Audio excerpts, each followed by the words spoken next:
তব কথামৃতং তপ্ত জীবনং কবিভৃরিতং কলমশাপহম শ্রবণমঙ্গলং শ্রীমদততং ভুবি গৃণন্তি এ ভুরিদা জনা। শ্রী শ্রী রামকৃষ্ণ কথামৃত, প্রথম খণ্ড, দ্বিতীয় পরিচ্ছেদ। দ্বিতীয় দর্শন ও গুরু শিষ্য সংবাদ। দ্বিতীয় দর্শন সকালবেলা 8টার সময়। ঠাকুর তখন কামাতে যাচ্ছেন। এখনও একটু শীত আছে, তাই তাহার গায়ে মোলেস্কিনের র্যাপারের কিনারা শালু দিয়ে মোড়া। মাস্টারকে দেখিয়া বলিলেন, তুমি এসেছ? আচ্ছা, এখানে বসো। এ কথা দক্ষিণ পূর্ব বারান্দায় হইতেছিল। নাপিত উপস্থিত। সেই বারান্দায় ঠাকুর কামাইতে বসিলেন ও মাঝে মাঝে মাস্টারের সহিত কথা কহিতে লাগিলেন।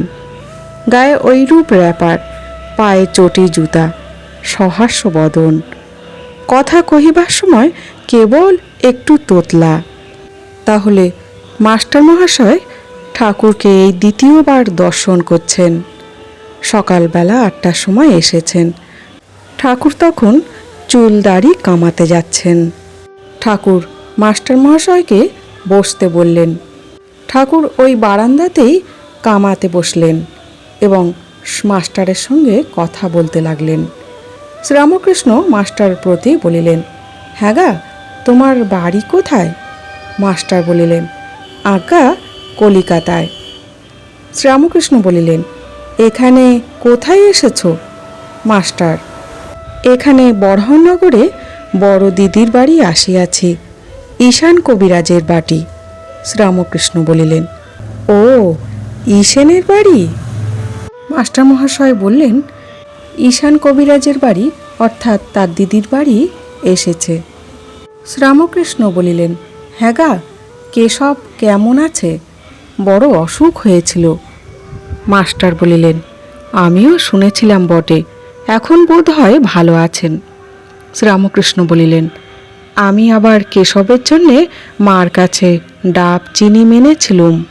শেষ রাতে ঘুম ভেঙে যেত আর মার কাছে কাঁদতুম, বলতুম, মা, কেশবের অসুখ ভালো করে দাও। কেশব না থাকলে আমি কলকাতায় গেলে কার সঙ্গে কথা কব, তাই ডাব চিনি মেনেছিলুম। ঠাকুর মাস্টার মহাশয়ের কাছে কেশব সেনের খবর নিচ্ছেন। বলছেন, কেশব সেন কেমন আছে? তার তো বড় অসুখ হয়েছিল। ঠাকুর তার জন্যে মায়ের কাছে ডাব চিনি মেনেছিলেন। ঠাকুর বলছেন, তার জন্যে এমন মন খারাপ লাগতো যে শেষ রাত্রে তার হঠাৎ ঘুম ভেঙে যেত আর মায়ের কাছে কেঁদে কেঁদে বলতেন যে কেশবের অসুখ ভালো করে দাও মা, সে না থাকলে আমি কলকাতায় কার সঙ্গে কথা কব। তিনি শুদ্ধ সত্য ছেলেদের সঙ্গে কথা বলতে ভালোবাসেন। এই মায়ার সংসারে এও একরকম মায়াই। আমাদের মতো সংসারীরা যেমন চিন্তা করি, আমার স্বামী না থাকলে কে আমার ভরণ পোষণ করবে, আমার সন্তান না থাকলে কে আমায় দেখবে। আর তিনি ভাবছেন ভগবত তত্ত্ব কথা কার সাথে বলবেন। ভগবত পিপাসু মন কার সঙ্গে কথা বলে সেই পিপাসা মিটাবেন। তাই তিনি বলছেন, আমি মায়ের কাছে ডাব চিনি মেনেছিলুম। হ্যাঁ গা, কুক সাহেব নাকি একজন এসেছে, সে নাকি লেকচার দিচ্ছে। আমাকে কেশব জাহাজে তুলে নিয়ে গিয়েছিল। কুক সাহেবও ছিল। মাস্টার বলিলেন, আজ্ঞা, এই রকম শুনেছিলুম বটে, কিন্তু আমি তার লেকচার শুনি নাই। আমি তার বিষয় বিশেষ জানি না। তাহলে ঠাকুর এবার বলছেন যে কুক সাহেব নাকি খ্রিস্টান ধর্মতত্ত্ব বিষয়ে লেকচার দিচ্ছে। আর বলছেন, জাহাজে যখন গিয়েছিল সকলে, সেই আলোচনা সভায় আমাকেও নিয়ে গিয়েছিল। সেখানে কুক সাহেবও ছিল, ঠাকুর দেখেছিলেন, কিন্তু তার লেকচার ঠাকুর শোনে নাই। শ্রীরামকৃষ্ণ বলিলেন, প্রতাপের ভাই এসেছিল, কয়দিন ছিল, কাজকর্ম নাই, বলে, আমি এখানে থাকবো। শুনলাম মাক ছেলে সব শ্বশুর বাড়িতে রেখেছে, অনেকগুলি ছেলে পিলে। আমি বকলুম, দেখো দেখি ছেলে পিলে হয়েছে, তাদের কি আবার ও পাড়ার লোক এসে খাওয়াবে দাওয়াবে, মানুষ করবে? লজ্জা করে না যে মাক ছেলেদের আর একজন খাওয়াচ্ছে আর তাদের শ্বশুরবাড়ি ফেলে রেখেছে? আমরা অনেক বকলুম আর কাজকর্ম খুঁজে নিতে বললুম, তবে এখান থেকে যেতে চায়। তাহলে ঠাকুর বলছেন যে প্রতাপের ভাই দক্ষিণেশ্বরে এসেছিল, কয়দিন সেখানে ছিল, তার নাকি কাজকর্ম নাই, তাই জন্যে ঠাকুরের ওখানে থাকবে বলেছিল। ঠাকুর তাকে খুব তিরস্কার করলেন, তার সংসারের প্রতি কর্তব্য সম্বন্ধে সচেতন করলেন। বললেন যে মাক ছেলে অর্থাৎ স্ত্রী ছেলে মেয়েদের শ্বশুর বাড়িতে রেখে দিয়েছ, তারা কেন মানুষ করবে? তোমার ছেলে মেয়ে তুমিই মানুষ করবে। বলছেন যে তোমার ছেলে মেয়ে আর কি না অন্য পাড়ার লোক এসে তাদের খাওয়াবে দাওয়াবে মানুষ করবে? তোমার কি তাতে লজ্জা করে না? ঠাকুর খুব বকে দিলেন এবং খুব শাসন করলেন। তারপর দক্ষিণেশ্বর থেকে যেতে চায়। সংসার যখন পাতিয়েছে তাদের প্রতি কর্তব্য কর্ম করা দরকার। ঠাকুর বলতে চাইছেন ধর্মও করবে, আবার সংসারের প্রতি কর্তব্য কর্মও করবে। মাস্টারকে তিরস্কার ও তাহার অহংকার চূর্ণকরণ। শ্রীরামকৃষ্ণ মাস্টারের প্রতি বলিলেন, তোমার কি বিবাহ হয়েছে? মাস্টার বলিলেন, আজ্ঞে হ্যাঁ। শ্রীরামকৃষ্ণ শিহরিয়া উঠে বললেন, ওরে রামলাল, যা, বিয়ে করে ফেলেছে। মাস্টার ঘোরতর অপরাধীর ন্যায় অবাক হইয়া অবনত মস্তকে চুপ করিয়া বসিয়া রহিলেন। ভাবিতে লাগিলেন, বিয়ে করা কি এত দোষ? ঠাকুর আবার জিজ্ঞাসা করিলেন, তোমার কি ছেলে হয়েছে? মাস্টারের বুক ঢিপ ঢিপ করিতেছে। ভয়ে ভয়ে বলিলেন, আগে ছেলে হয়েছে। ঠাকুর আবার আক্ষেপ করিয়া বলিতেছেন, যা, ছেলে হয়ে গেছে। তিরস্কৃত হইয়া তিনি স্তব্ধ হইয়া রহিলেন। তাহলে এতক্ষণ মাস্টার মহাশয়ের সাথে ঠাকুর প্রতাপের ভাইয়ের কর্তব্য কর্ম সম্বন্ধে বলছিলেন। এবারে মাস্টার মহাশয়কে জিজ্ঞাসাবাদ করছেন। বলছেন, তোমার কি বিয়ে হয়েছে? মাস্টার মহাশয় বললেন, হ্যাঁ। ঠাকুর যখন বললেন, যা, বিয়ে হয়ে গিয়েছে, মাস্টার মহাশয় সেই কথা শুনে যেন নিজেকে ঘোরতর অপরাধী মনে করছেন এবং মাথা নিচু করে চুপ করে বসে আছেন আর মনে মনে ভাবছেন, বিয়ে করা কি এত দোষ? যেন সেটা আগে জানা ছিল না। আর যখন বললেন তার ছেলে হয়ে গেছে, তখন যেন মাস্টার মহাশয় তিরস্কৃত হয়ে স্তব্ধ হয়ে রয়েছেন। তাহার অহংকার চূর্ণ হইতে লাগিল। কিয়ৎক্ষণ পরে ঠাকুর শ্রীরামকৃষ্ণ আবার কৃপাদৃষ্টি করিয়া সস্নেহে বলিতে লাগিলেন, দেখো, তোমার লক্ষণ ভালো ছিল। আমি কপাল, চোখ এইসব দেখলে বুঝতে পারি। আচ্ছা, তোমার পরিবার কেমন? বিদ্যাশক্তি না অবিদ্যাশক্তি? ঠাকুর যেন মাস্টার মহাশয়ের ধীরে ধীরে জ্ঞান চক্ষু উন্মোলিত করছেন। তিনি অজ্ঞানতার অন্ধকার থেকে ভক্তকে আলোর দিশা দেখাচ্ছেন। মাস্টার মহাশয় এতদিন যা না জানতেন, আজকে নূতন কিছু জানছেন। তাই তার ভিতরের অহংকার আস্তে আস্তে ভেঙে যেতে লাগলো। ঠাকুর আবার স্নেহ করে বলছেন যে, দেখো, তোমার ভাবলক্ষণ ভালো ছিল। আমি তোমার কপাল, চোখ দেখে বুঝতে পারছি।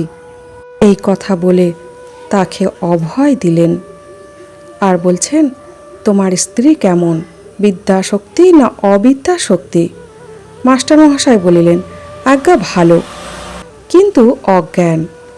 শ্রীরামকৃষ্ণ বিরক্ত হইয়া বলিলেন, আর তুমি জ্ঞানী? তিনি জ্ঞান কাহাকে বলে অজ্ঞান কাহাকে বলে এখনও জানেন না।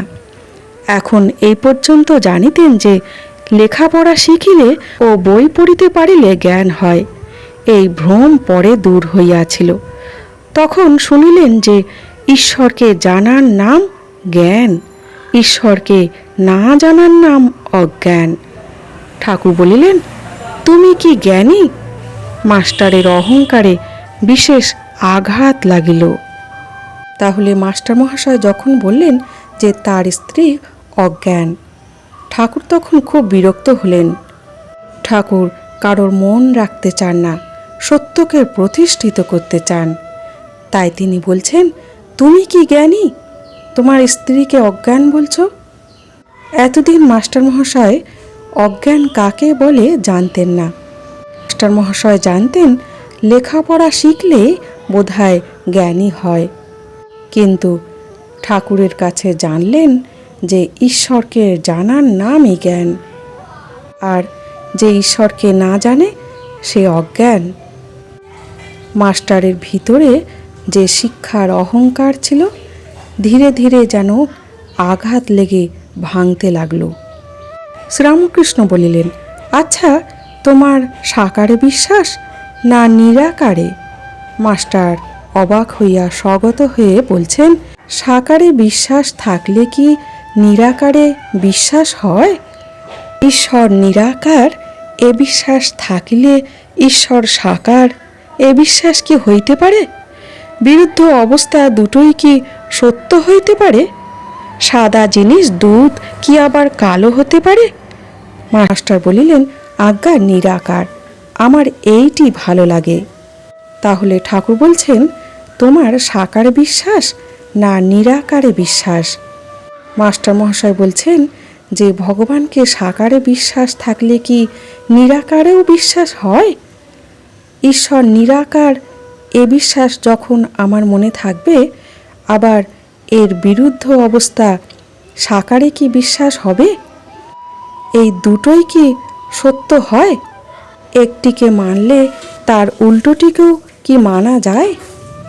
শেষে বললেন যে আগে আমার নিরাকারই বিশ্বাস, এইটি আমার ভালো লাগে। কেননা মাস্টার মহাশয় তখন নিরাকারবাদী কেশব সেনের সাথে ব্রাহ্ম সমাজে ওঠা বসা করতেন, তাই তাঁর নিরাকারে বিশ্বাস হয়েছে। শ্রীরামকৃষ্ণ বলিলেন, তা বেশ, একটাতে বিশ্বাস থাকলেই হলো। নিরাকারে বিশ্বাস তা তো ভালোই, তবে এ বুদ্ধি করো না যে এইটি কেবল সত্য আর সব মিথ্যা। এইটি জেনো যে নিরাকারও সত্য আবার সাকারও সত্য। তোমার যেটি বিশ্বাস সেইটি ধরে থাকবে। ঠাকুর সাকারবাদী হলেও তাকে তার ধারণা থেকে বিচ্যুত করছেন না। ঠাকুর বলছেন একটিতে বিশ্বাস থাকলেই হলো, সেটি নিরাকারই হোক আর সাকারই হোক। আর বললেন যে এই বুদ্ধি করো না যে এইটি ভেবো না তোমার ধারণাটাই সত্য আর সব মিথ্যা, এটি যেন ভেবো না।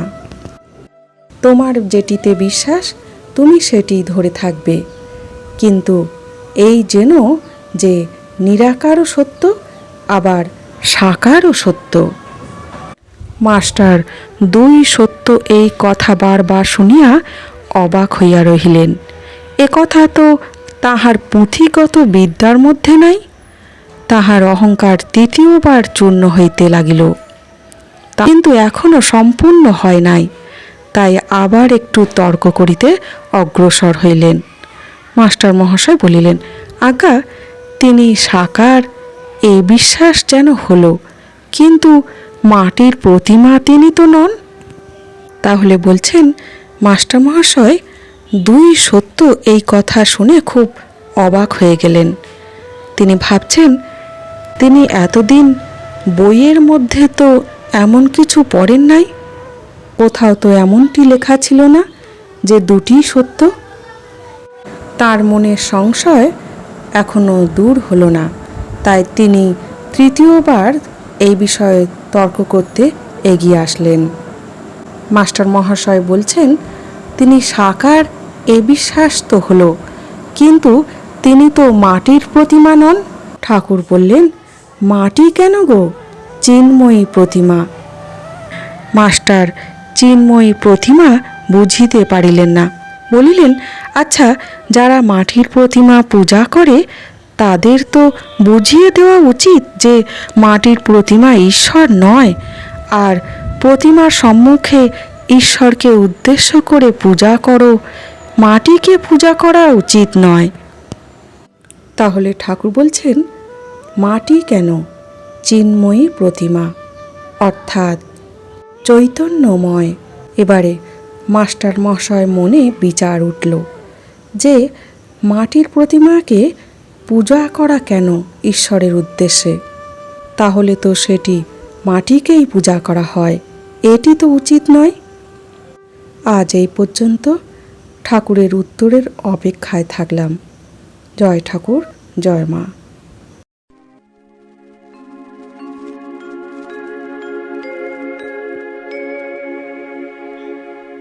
निरञ्जनं नित्यमनन्तरूपं भक्तानुकम्पा धृतविग्रहं वै ईशावतारम् परमीशमिद्यम्